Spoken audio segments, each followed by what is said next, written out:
My name is Lou. I'm the founder of Twisted Kombucha. I'm a food scientist and nutritionist with a passion for gut health and fermentation science.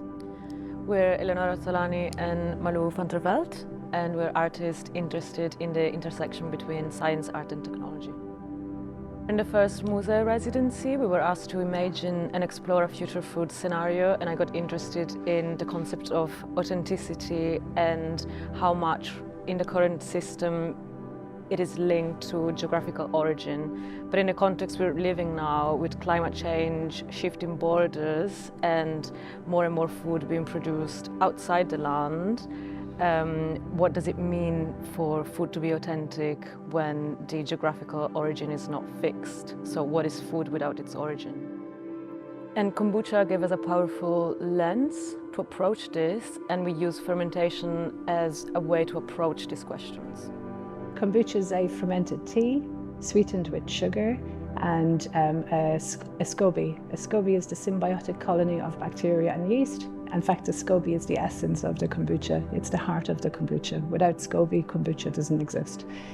But there's an important distinction to be made around the commercial kombucha products in the market. So like we just talked about, the artificial sweetened kombuchas, which are damaging people's health. It doesn't stick to any traditional fermentation processes, and it's losing the essence of the kombucha tradition and culture. On top of that, the industrial fermentation methods often use pasteurization, which will kill that live culture and diminish the health benefits that consumers are looking for.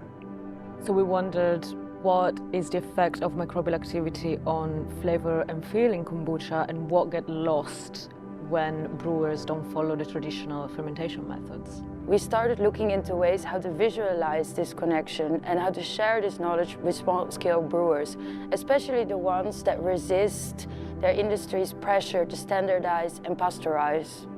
Because kombucha is not widely studied, we had to create our own data set. We managed to select 100 kombuchas from the UK and the Netherlands, both industrial and small-scale brewers. So we created our own sensors with off-the-shelf components to track microbial activity through biomarkers. We also put together a group of tasters to analyze the flavor of all the 100 kombuchas. At the end, we used machine learning methods to make sense of all the data that we found throughout this project. So for brewers to trace their microbial activity and their flavor profile, we created an easy-to-assemble prototype and app that visualizes real-time data and shows the changes in flavor over time. Working with Muse and the collaboration with artists really helped me think outside the box and think about the future of the food industry and the hopes that I have for the future.